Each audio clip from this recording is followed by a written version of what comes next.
beneficial for me.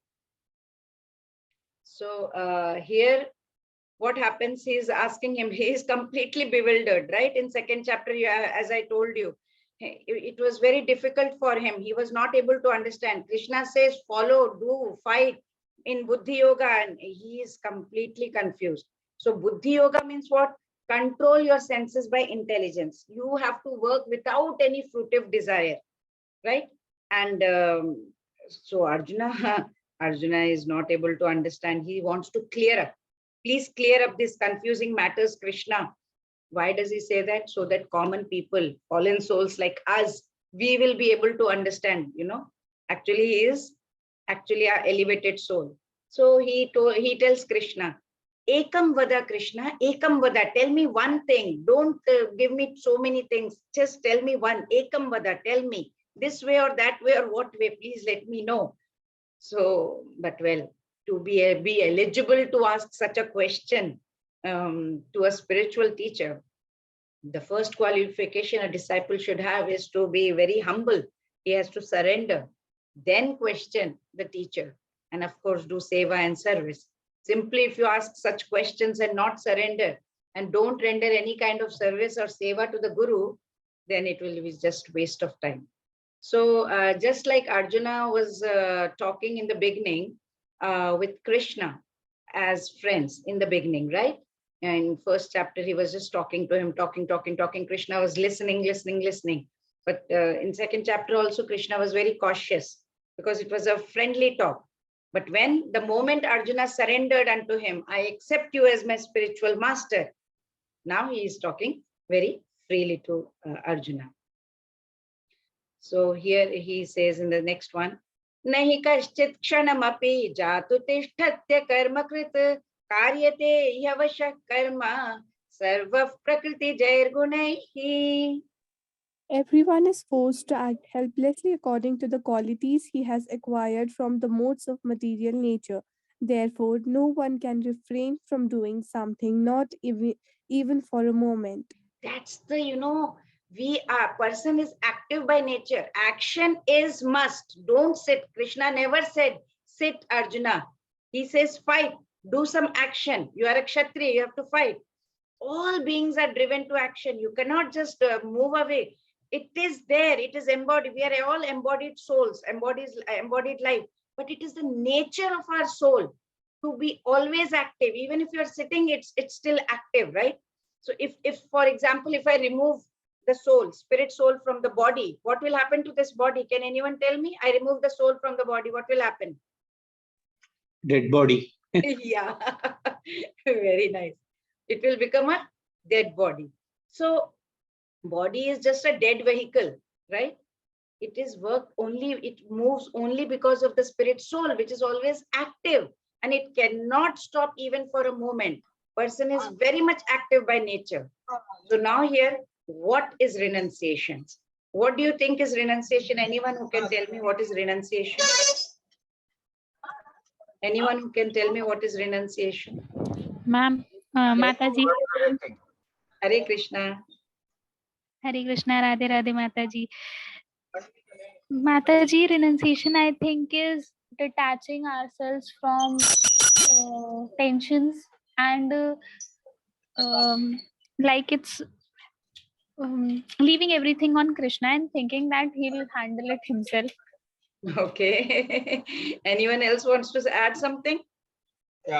It means anything that provokes towards lust or materialistic thing, we should sacrifice those, and at the same time we should take up those which provokes us towards our soul.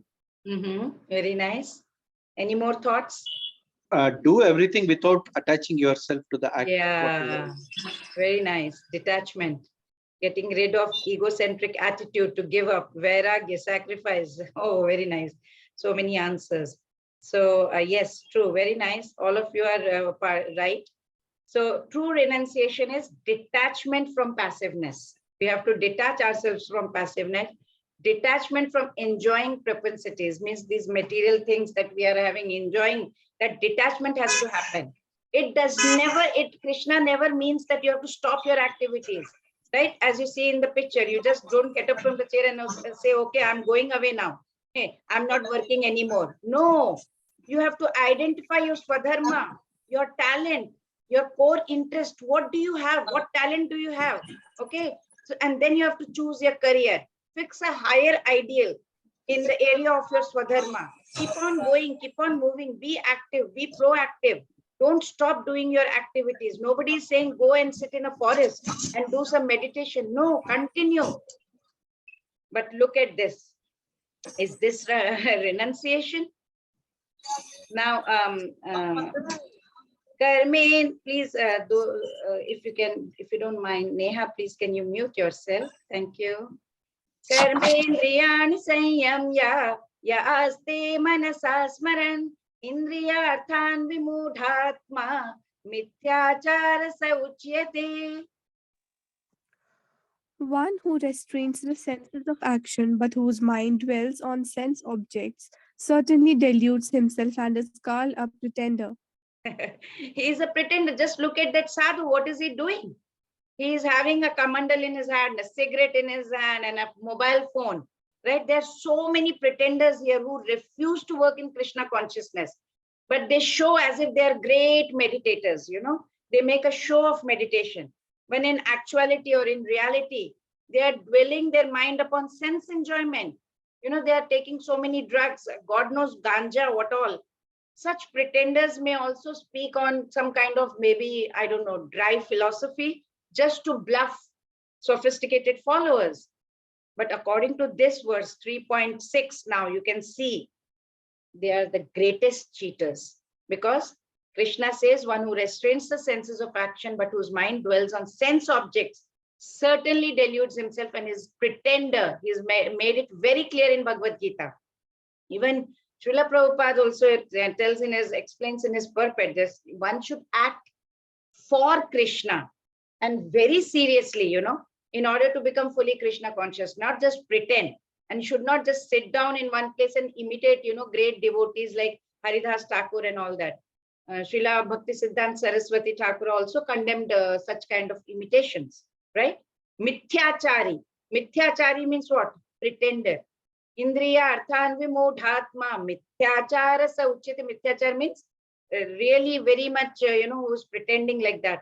Srila Prabhupada also in his one of the lectures he gave in Los Angeles, I think, he's telling that, you know, if you study the history also, you'll see some 80 years ago, God knows when there was a great upheaval in Europe also that time, and America. The whole world was in trouble, right?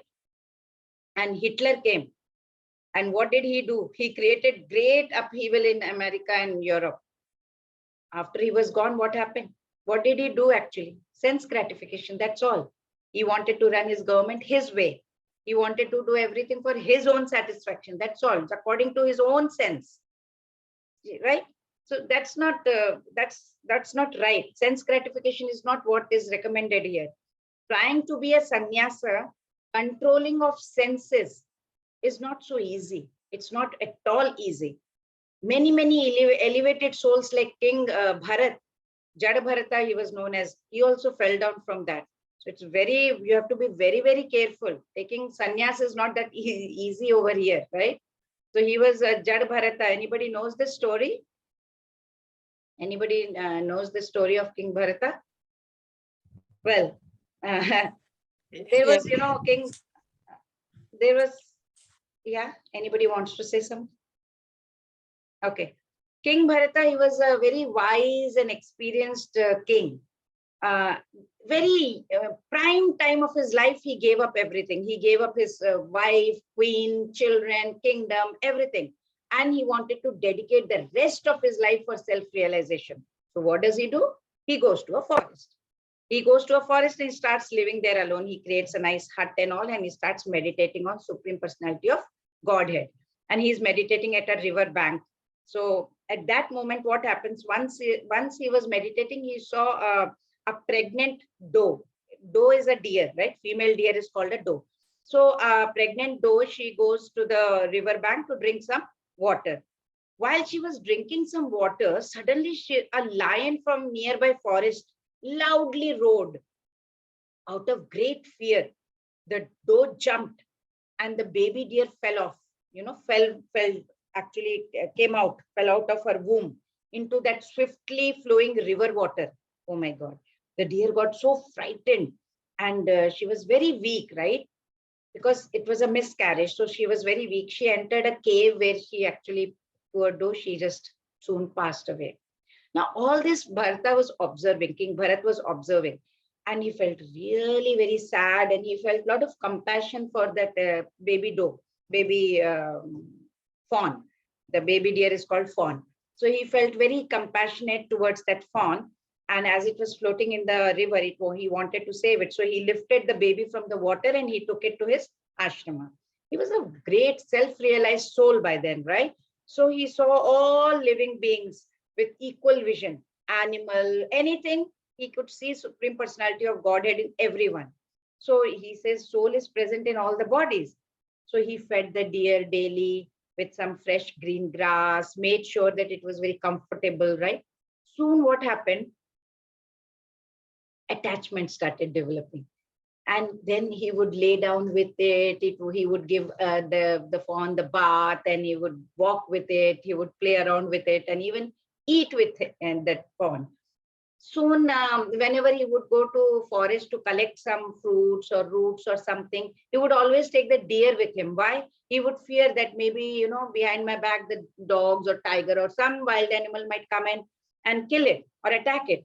And he enjoyed watching it grow and, leap around, jump around like a child. And sometimes he would carry it on his shoulders and, as you can see in the picture. So it became his heart filled with love and affection for that pet.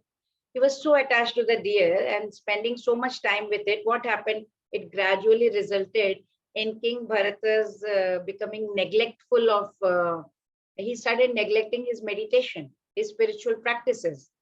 And slowly he got distracted from the path of self-realization. And he could think of nothing but the deer. One day as he was meditating, he started thinking of the deer instead of Lord Krishna as usual. So suddenly he just his focus broke, his concentration broke. He started looking around. Where's the deer? He couldn't find the deer anywhere. He became very agitated. His mind became very disturbed, and he started searching for that around his ashram. And then he was so anxious. He started moving around. And he said, when will my deer return? When will my deer return? Is it safe? Did any animal attack it? What would have happened? I saw it roaming around my garden. Now I cannot see. So then one day, the day passed and deer did not return. So King Bharat became very much, he was like overwhelmed with sorrow. So concerned also. So he went after the pet. He wanted to check. And slowly he was looking and it became night time. And in his anxiety, he was thinking the deer is so dear to me. I feel as if I have lost my own child or something. When will he return? When will he return? While he was thinking like that and moving along, it was a forest area, right? It was a dangerous path. Suddenly fell into a crevice, like, a whole kind of a thing. He was really injured, fatally injured kind of. And he was at the point of his death. And he's visualizing a deer suddenly coming and sitting by his side and like a loving child, at that moment of death. What was he thinking? His mind was completely focused on his pet deer. So in Bhagavad Gita, what does Krishna say? In chapter 8, I think he says, Yam yam vapismaran bhavam tyajatyante kalevaram tam tame veti kaunteya sada tad bhava bhavitaha, he says. Means whatever state of being one remembers at the time of death, whenever he is quitting his body, that is the state he will attain without fail. That's what Krishna says. So what happened? In his next life, King Bharata entered the body of a deer, because that was what he was thinking at the last moment before quitting his body. So almost no one remembers their previous birth, right? Almost no one remembers. But because he was already spiritually highly realized soul, he remembered in his animal body. He could understand why he took that body, why he took that birth. He began to lament, oh my God, what did I do? What a fool I was. I've fallen from the path of self-realization. I gave up my family. I gave up my kingdom for self-realization. And oh my God, I came to meditate. And what did I fall into? But it's because of my foolishness, and my mind became attracted to of all the things a deer. And now I have got into the body of a deer. No one is to be blamed but myself, he said.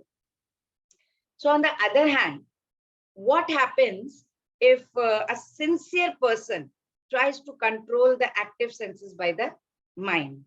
So this is the story of King Bharata. What lesson do we learn? While acting, do not allow the mind to slip into any unpredictable avenues of the past worry and future anxiety. Please be focused. Whatever you're doing, be focused, please. That's the lesson we learn here. Yastvindriyani manasa niyam yarabhate juna karmendriya karma yogam asakta savisheshyate. On the other hand, Mataji wants to read.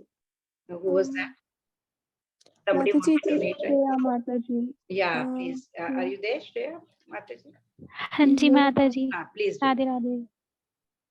On the other hand, if a sincere person tries to control the active senses by the mind and begins Karma Yoga in Krishna consciousness without attachment, he is by far superior.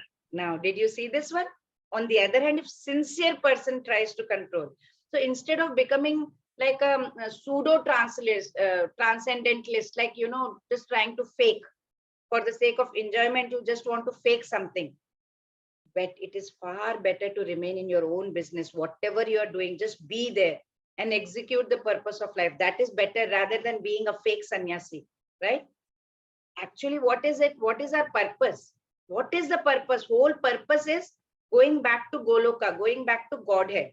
It is being free from this material bondage. We don't want to, you know, go on into this cycle of birth and death. That is the ultimate goal, that we have to go to kingdom of Krishna, that is Goloka.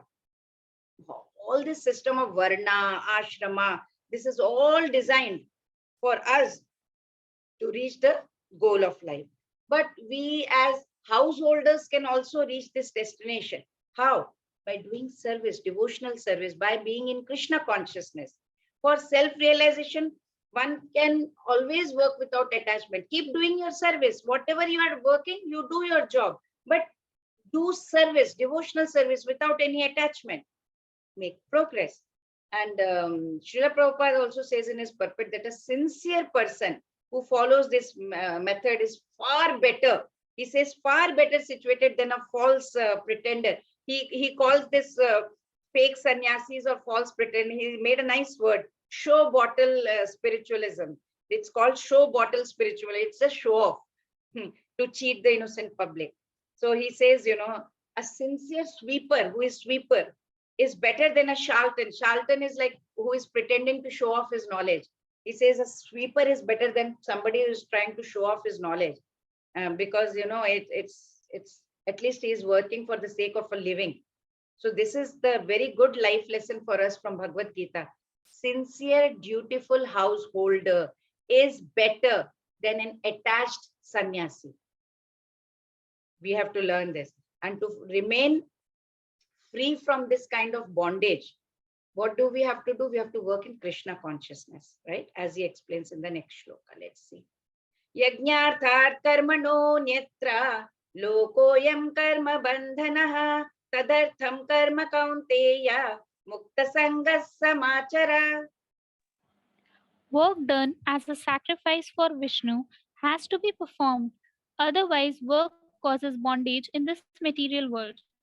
Therefore, O son of Kunti, perform your prescribed duties for his satisfaction, and in that way you will always remain free from bondage. So here, what is he saying?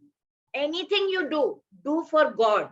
Do without any attachment. Do everything for God. Good, bad, whatever. Just leave everything. Nothing should be for our sense gratification, but it should be done for the satisfaction of Krishna. So he says sometimes, you know, Srila Prabhupada said sometimes we generally commit sinful activities knowingly or unknowingly. Like we are walking on the street, for example, or walking anywhere. We are killing so many ants, so many insects. Unknowingly also we kill so many. We are doing so many sinful activities without even knowing. Even while breathing, God knows how many germs we are breathing in. So you do not know, right? We are killing ants, but we are killing, right? So how to save ourselves? That is replied in this Bhagavad Gita. Yajnarthat karmano nyatra lokoyam karma bandhanaha. If you do not act, if you are engaged, if you do not engage yourself in Krishna consciousness business, then what will happen? You will become implicated with so many sinful activities. That is sure. So we have to take up devotional service, Krishna consciousness, right? Otherwise, we will become karma bandhana. Karma bandhana means we will be completely in this karma thing. So even if we are doing pious activities, we are becoming entangled in karma bandhana, in this bondage. So again, we have to take birth. So you can see this in the yoga ladder, how we take birth and what happens. See, there are two options of living, right? Sinful way of living, sinless way of living.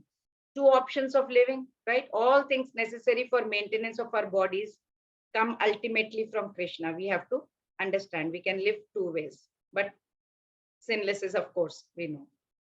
Then second is materialistic people. Those are called karmis. So it's like almost living like an animal life. How? Why?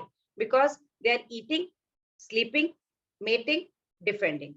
These four even animals do. So what's the difference, right? They don't believe in Vedas. They only want to enjoy. They're selfish, self-centered. They're just karmis, like animals only. There's no difference between them and animals, because four things they are animals do, four things these people are also doing. Then next is karma kand. Karma kandis are, they accept Vedas, but they use it for their own enjoyment. They will do some yajnas. I want lot of wealth, mother.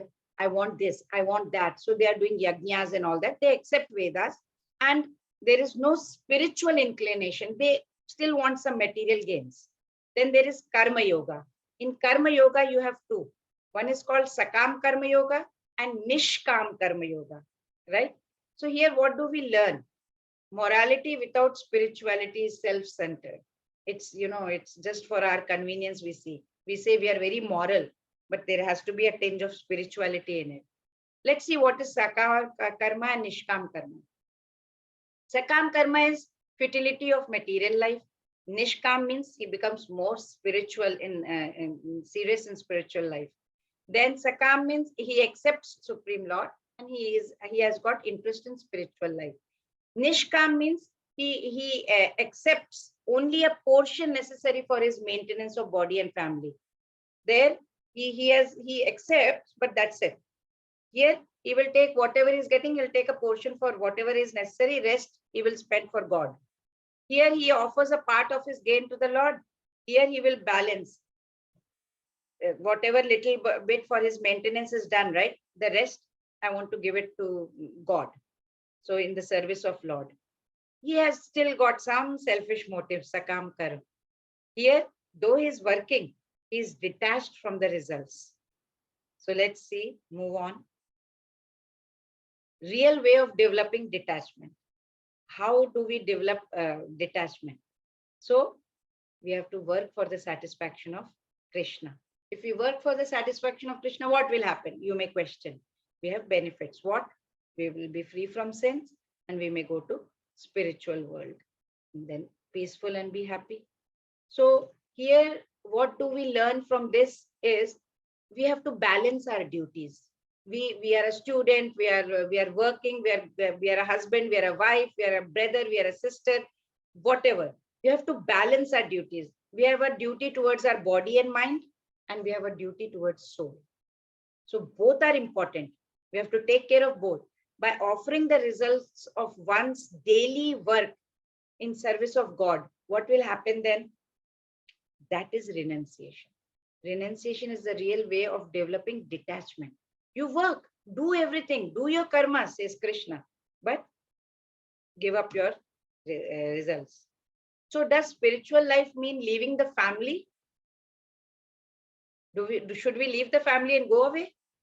In this Kali Yuga, it's not possible. It's just a myth. Mataji, I don't think so, because Yeah. yesterday you told us Some Yeah. Does spiritual life mean leaving the family? No, it's a myth. No need. You should have purity of thoughts. Spiritual advancement is determined by purity of thoughts. Now, fake. It's fake if we say that it's a disturbance to society. No, you can lead a spiritual life here also. यज्ञशिष्टाशिनः सन्तः मुच्यन्ते सर्वकिल्बिषैः भुञ्जते ते त्वघं पापाः ये पचन्त्यात्मकारणात्. The devotees of the Lord are released from all kinds of sins because they eat food which is offered first for sacrifice. Others who prepare food for personal sense enjoyment verily eat only sin. Yeah. So devotees of the Lord, they are santas, Yajna Shishta Sinas Santaha means they are these santas, they are these persons, they are in Krishna consciousness. They are called santas. They are always in love with Krishna. They love Krishna. So it is like, it is described in Brahma Samhita how much they love. Premanjana Churita Bhakti Vilochanena Santas Sadaiva Hridayeshu Vilokayanti Yam Shama Sundaram Achintya Gunaswarupam Govindam Adi Purusham Tamaham Bhajami. He says, I worship that Govinda who is Shama Sundar. He is Krishna himself. He has got innumerable attributes, so many, right? And pure devotees, they see him with the eyes of devotion. It is completely tinged with love. So these santas, Yajna Shishta Sina Santa, these santas are always, in a kind of love relationship with Supreme Personality of Godhead. Govinda, he is the giver of all pleasures. Mukunda, he is the giver of all liberation. Krishna is all attractive.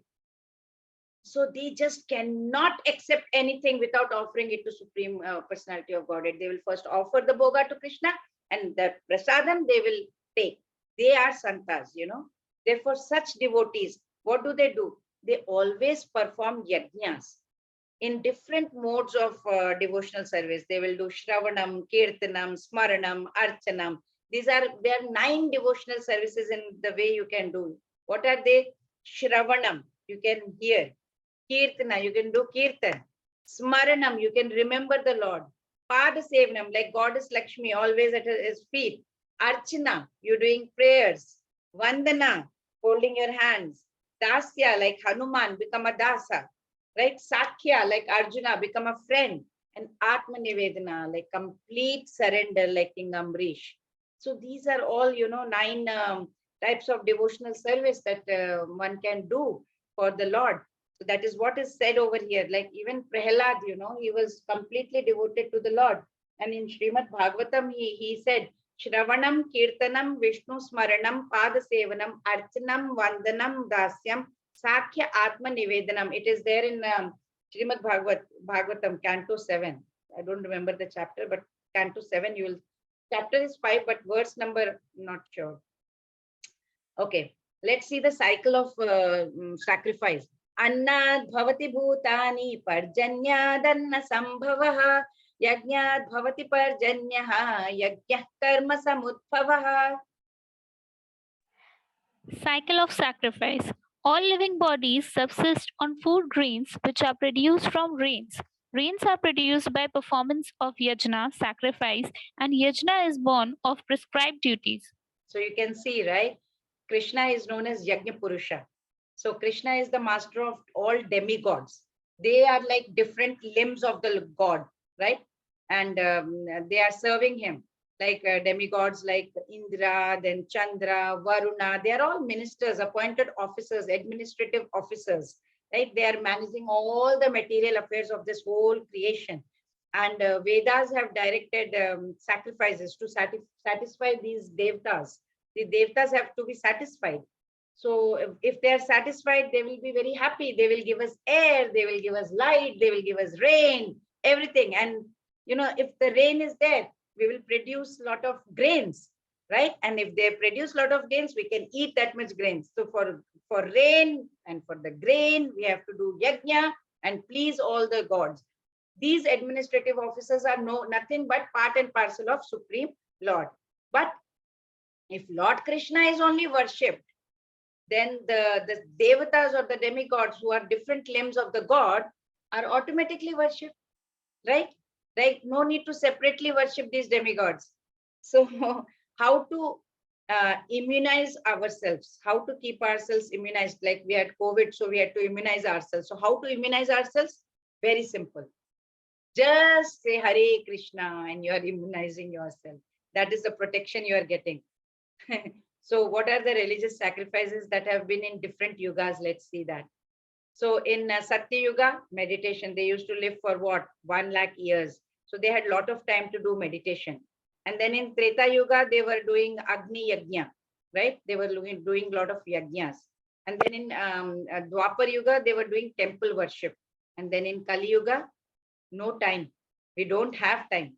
So Krishna says in Bhagavad Gita, Maharishi Nam Bhruguraham Giramasmekam Aksharam Yajnanam Japa Yajnosmi Stavaranam Himalaya Japa Yajnosmi. Means in Kali Yuga, Japa is the Yajna here.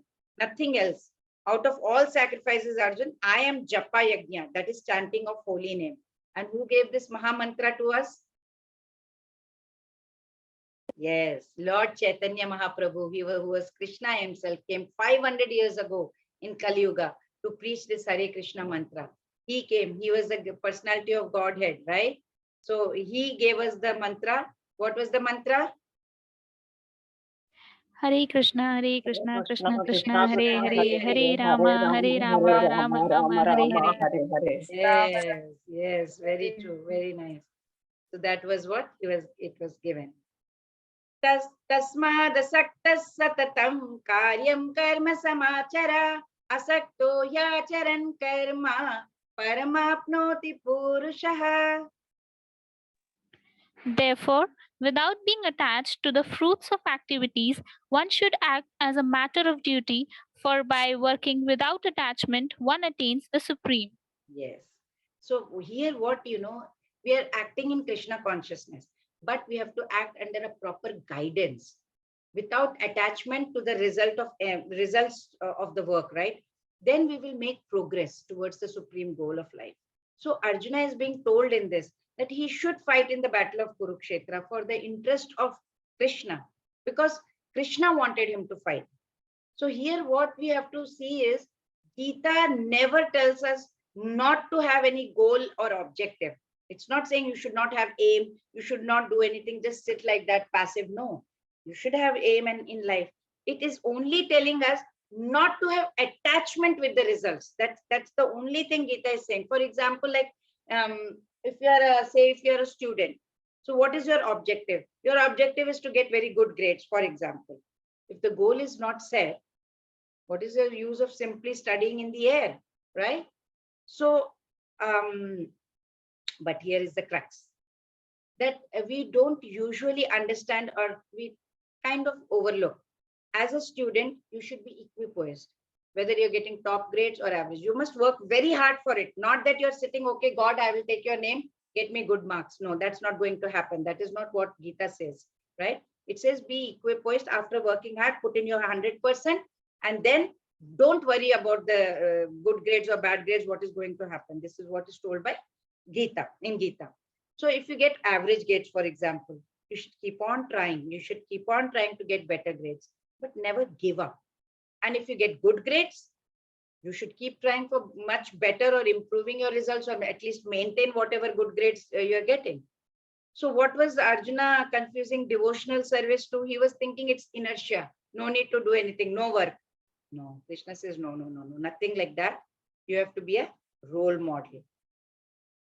Yadyada acharati shreshtaha tattaddevetaro janaha sayat pramanam kurute lokastadanu vartate. Whatever action a great man performs, common men follow, and whatever standards he sets by exemplary acts, all the world pursues. So you have to be a role model. It's very important, People everywhere, they require a leader who can teach public by behaving, by his own practical behavior. So leader, kind of cannot teach the public to stop smoking if he himself is smoking all the time, right? So leader is very important. Lord Chaitanya said, he said that a teacher should behave properly before he starts to teach. So one who is teaching in that way that is why he's called Acharya. Acharya is ideal teacher. Acharya. So therefore, the teacher has to follow the principles properly of whatever is there in our scriptures, shastras, so that he can teach the common man, right? And everything should be done in Krishna consciousness. So leaders' teaching should be based on the principles of standard shastras. So Srimad Bhagavatam also says the same thing, that one should follow in the footsteps of great devotees. That is why we look up to great devotees. How are they doing? So that we can follow that, right? If you want to go in spiritual realizations. King, if he's a king should know what is the standard book of moral and spiritual codes. Because he's the executive head of the state, should know what are the rules, regulation, laws. He should follow laws himself. A teacher should know what a father, a school teacher, parents, all of us are considered natural leaders. Even parents are natural leaders. Children look up to them. They see them as their role models. So it's very, very important that the parents behave well. They cannot say, do as I say, not do as I do. These things won't help. Children observe, children see. So you have, when they are looking at, and okay, father is doing like this, mother is doing like, okay, I can also do it then. The question also nowadays, if you can do, why can't I do, right? So we have to be very, very careful. We have to lead an exemplary lifestyle. We should set an example for others to follow, and you can see, right? Srila Prabhupada was such a great leader.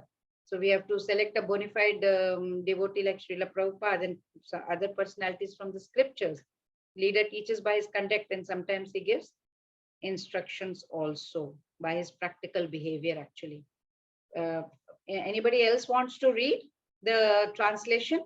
They can raise their hand. They can get a chance. You can unmute yourself and read. Okay. Otherwise, Pranjal, you can read. Prakrite kriyamanani guneh karmani sarvashah ahankara vimudhatma karta hamiti manyate. Anyone wants to read? Yes, Ayushi, please. You can Krishna Mataji. Thank you, Mataji. Yes, Mataji.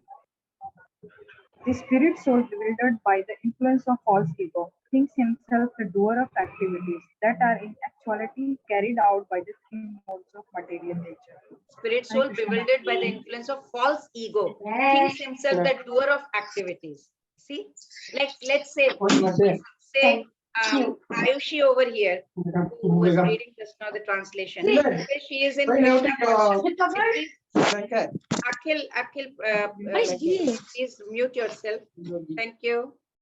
So say Ayushi Mataji, she was there. She is in Krishna consciousness, and say I am not in material consciousness. So we both seem to be appearing working on the same level. We are working on the same platform, but there is a wide gulf of difference between our respective positions. How? Because I am in material consciousness, I am convinced by my false ego. Oh, I am the doer. It is only because of me the company is running. It is because of me that this whole household is running. And we understand, this I am the doer of everything. Whereas Aishi Mataji, she is in spiritual consciousness. She says, Krishna has asked me to do it. I'm doing it. He has given me the chance to do it. He is the one who made me do. And I'm the one, I'm nothing to do with Krishna or what. He has given me this. I am the one who is doing. So we understand from this example, that materialistic person, he has no knowledge whatsoever. And that he is ultimately under the control of Krishna. So he is under that false ego, that he is trying to take credit for everything, for doing everything. He's completely confused. Because he's having that false ego, right? He's forgetting that he has that eternal relationship with Krishna there, right? Just like Hiranyakashipu, he was so proud of his positions, right? He was controlling the three worlds. He was chastising on his only son, Vaishnava son, Prahlad Maharaj. In this way, he was so proud. And when Krishna came as Narasimha, what happened?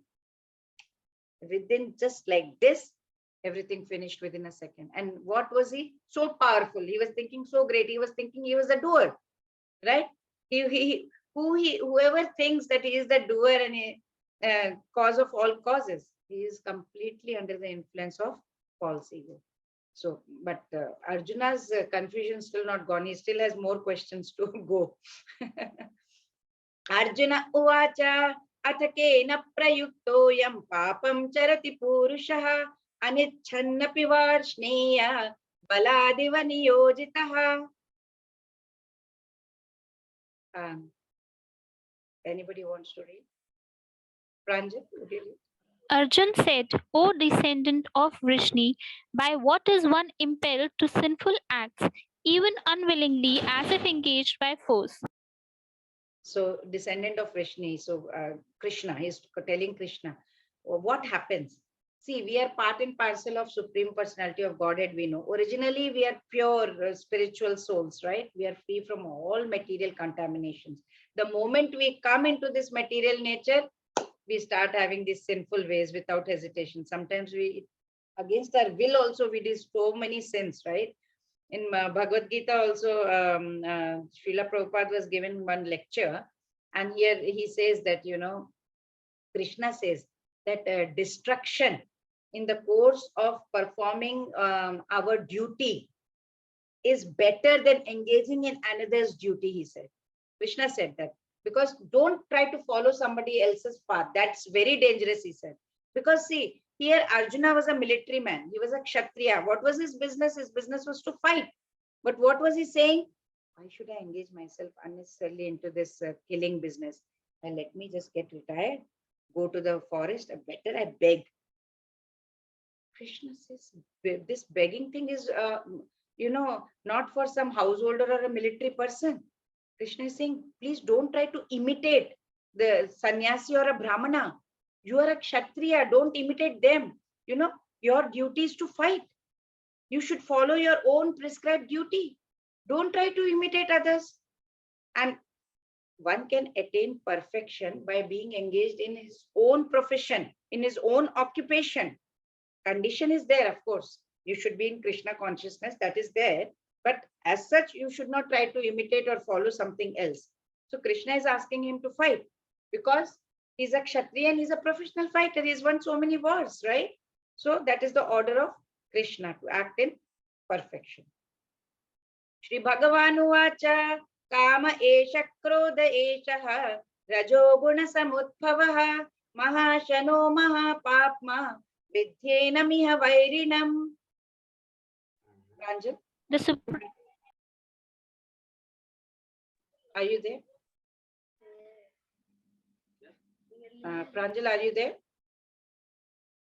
Okay, continue, Shreya. The Supreme Personality of Godhead said, yes, please. The Supreme Personality of God has said, it is lust only, Arjun, which is born of contact with the material mode of passion and later transformed into wrath, and which is the all-devouring sinful enemy of this world. See, when a living entity comes in contact with this material creation, what happens? His love for Krishna is transformed into lust. The moment he comes here, as soon as he comes here, he gets into that association of passion, So what happens? The love of God, whatever the love of God we should be having, it becomes transformed into lust. Like, for example, the milk, if it comes in contact with, say, curd, or say with lemon, or say with tamarind or something sour, it turns into a sour curd, right? Milk turns into curd.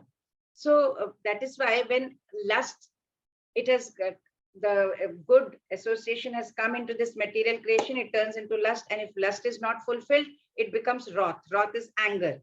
So it is then, if wrath is transformed into illusion, we start thinking different things. Like yesterday we were discussing, right, about that wedding anniversary example. So lust is the greatest enemy of living entity. This greed thing, because we are pure, right? Living entity is pure. We remain entangled in this material world because of lust. We keep wanting something or the other. We keep desiring something or the other. Actually, we are part and parcel of Supreme Lord. But God gave us partial independence, and we misuse that little independence that He has given. So we think we are the doers. But the moment we understand that no, we are part and parcel of Supreme Lord, that service attitude will start coming. Then we should stay away from that sense enjoyment. Otherwise, we'll again come under the sway of lust, And if lust, the same lust, if we can transform that for love for Supreme Lord or go into Krishna consciousness, then it can be spiritualized, right? Like we have so many examples. Hanuman, for example, he went and he burned the whole of Lanka, right? He exhibited his anger by burning Lanka, the golden city of Ravana, and he became the greatest devotee of the Lord, right? Here in Bhagavad Gita, Lord Krishna has induced Arjuna to fight, to engage he says, bring out your anger towards their enemies if you want to satisfy that, and then do it for Krishna, but do it in Krishna consciousness, right? That's what he says. So what is the biggest challenge of spiritual life? Love and lust. First we come in love, then it becomes into lust. There are different coverings of lust, and where to find this enemy, lust, and how to defeat that lust, and how to make anger our friend. we had so many questions, right? What is the soul's natural characteristics? Actually, our soul wants to love God, but with same love, when we start loving ourselves for sense gratification, it gets into greed. We will never be able to satisfy our greed. So that's what happens. Let's see that. Dhumena vriyate vahanihi yatha darsho malena cha yatholbena vrito garbaha tatha tene damavritam. As fire is covered by smoke, as a mirror is covered by dust, or as the embryo is covered by the womb, the living entity is similarly covered by different degrees of this lust. Yes. So we have different degrees. Like there are 3 degrees, of pure our consciousness is covered.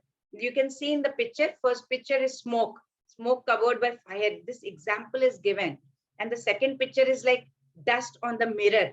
And the third example is embryo. So this, when the living entity exhibits Krishna consciousness, little bit Krishna consciousness. We have little bit Krishna conscious, for example, it is indicated like fire covered by smoke. There is fire inside us.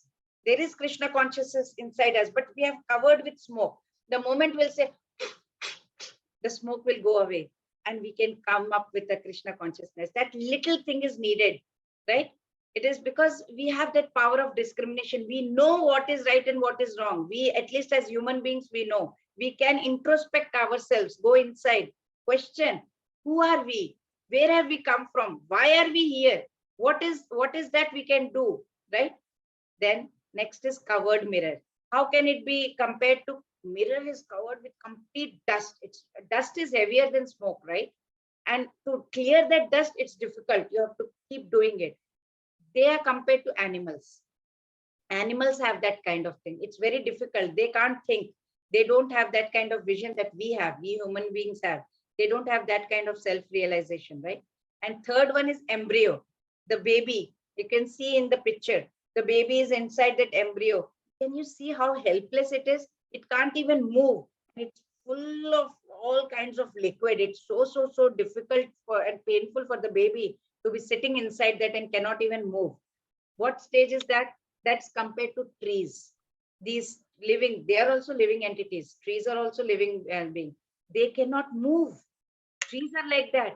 They are like that. They have been put in such condition of life. They can't move. They can't do anything. They are void of all consciousness, right? So that's the full of densest covering, the embryo one. So why we can think why Bhagavad Gita goes into so much detail?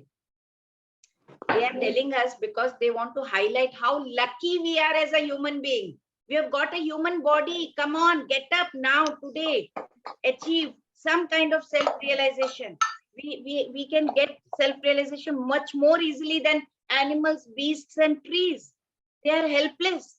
And not only that, we can help them also by chanting the Harinam loudly. Then at least the trees are listening, the animals are listening. We can at least, kind of liberate them by practicing mantra meditation. It's very powerful. Bhakti yoga, it's wonderful, wonderful things. We can just help not only ourselves, we can help others also. So we should, the life lesson we learn is look out for that dangerous enemy, lust. Otherwise, we will end up being the lower species of life, like animals, beasts, trees, and all. You can see like dust covered on the mirror and like a child inside the embryo. You can see this analogy. This is fire covered by smoke, mirror covered by dust, and embryo covered in non-movable trees, human beings, this one, animals and birds, and non-movable, right? So where to find this lust?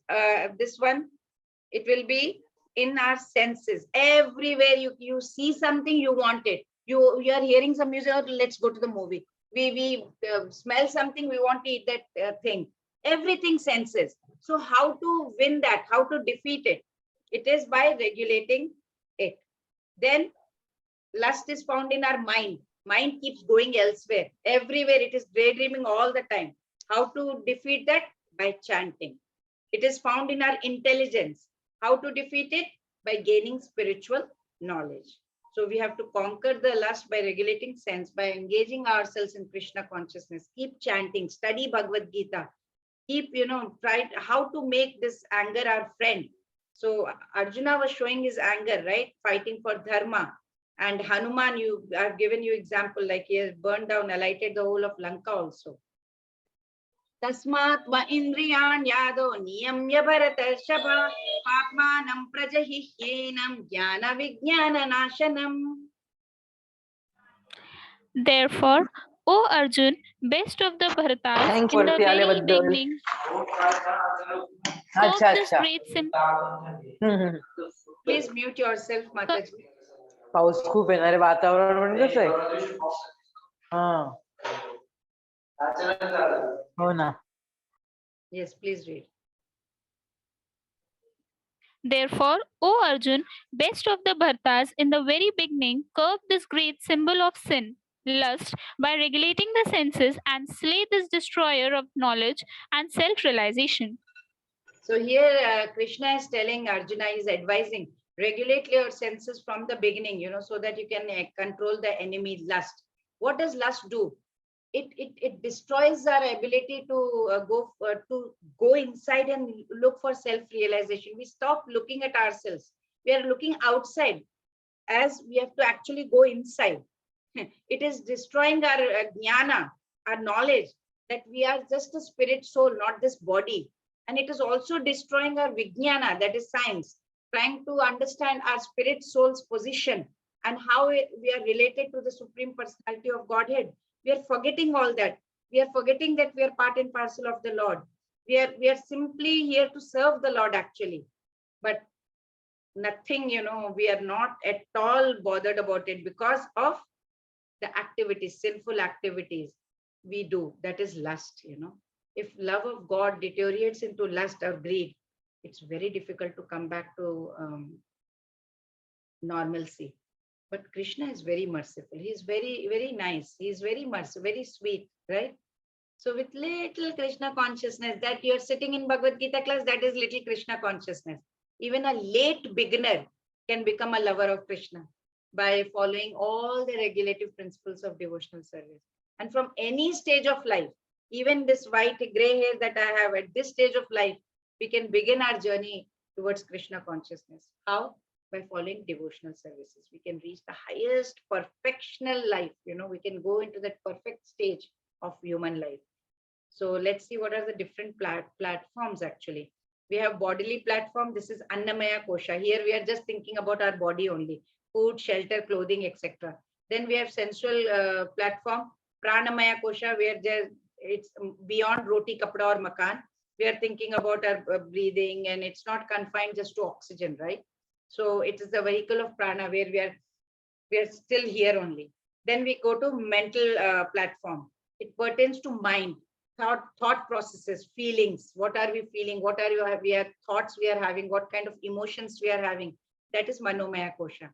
Then comes the intellectual kosha. This is a higher, this one, above dislikes and likes. Mano till mental platform, we are liking, disliking, we are still there. Vijnanamaya kosha is little bit wisdom layer. Now we are using our intellect, what is right, discriminating, trying to understand. If we start having intuitions, our conscious pricks if we do something wrong, that kind of intellectual platform we go. And then there comes the last one, spiritual platform. It's the best, ananda, blissful, joy. And it's the last one, spiritual. It's close to truth, right? So once we know the kosha is awakened, we feel blissful. So we move into this these koshas. We have to move from our bodily platform to sensual platform, mental, intellectual, and then ultimately spiritual platform we move to. So look at this one stepwise. You see body. So this is roti, kapda, or makan, thinking about our body. Then comes senses. Senses is just moving around haywire, like, all these horses. It's like horses. And mind is like the reins. We have to take the mind and pull the reins of the horses. Intelligence is still higher than the mind. We are like having intelligence. Then soul is even higher than the intelligence. Indriyani paran yahu, indriyebhyah param manah, manasastu para buddhihi, buddhe paratastu saha. The working senses are superior to dull matter. Mind is higher than the senses. Intelligence is still higher than the mind, and he, the soul, is even higher than the intelligence. So we must always do devotional service, chant, and move on so that we can. Mind is directly engaged in the service of the Lord. The moment the mind is directly engaged in the service of Lord, constantly we are putting that mind in service of the Lord. There is no chances that the sense will go here and there and get engaged elsewhere, right? So we have to make sure that the mind is controlled and engaged in God. So senses will not go anywhere. And then we can move towards spiritual elevation. Look at this picture, the mind is like the reins and the senses are like these horses. Look at this, intelligence and then self, the soul. Evam buddhe param buddhva sanstaphyatmanam atmana jai shatrum mahabaho kamarupam durasadam. Thus, Krishna says, thus knowing oneself to be transcendental to the material senses, mind, and intelligence, O mighty armed Arjun, one should steady the mind by deliberate spiritual intelligence, Krishna consciousness, and thus by spiritual strength conquer this insatiable enemy known as lust. Yeah. If by intelligence we can engage our mind in Krishna consciousness, completely surrender to Krishna. Try surrendering today. Automatically the mind becomes very strong. You don't become weak, right? It becomes stronger. Once you are engaging yourself by your intelligence to Krishna, mind becomes strong. The moment the mind is strong, you're pulling the reins, right? What will happen then? Senses are very strong. The horses are very strong. Like serpents, they are like serpents. They're very strong. They'll be no more effective, right? And even though, even though the soul, it's the master of intelligence, more higher than intelligence.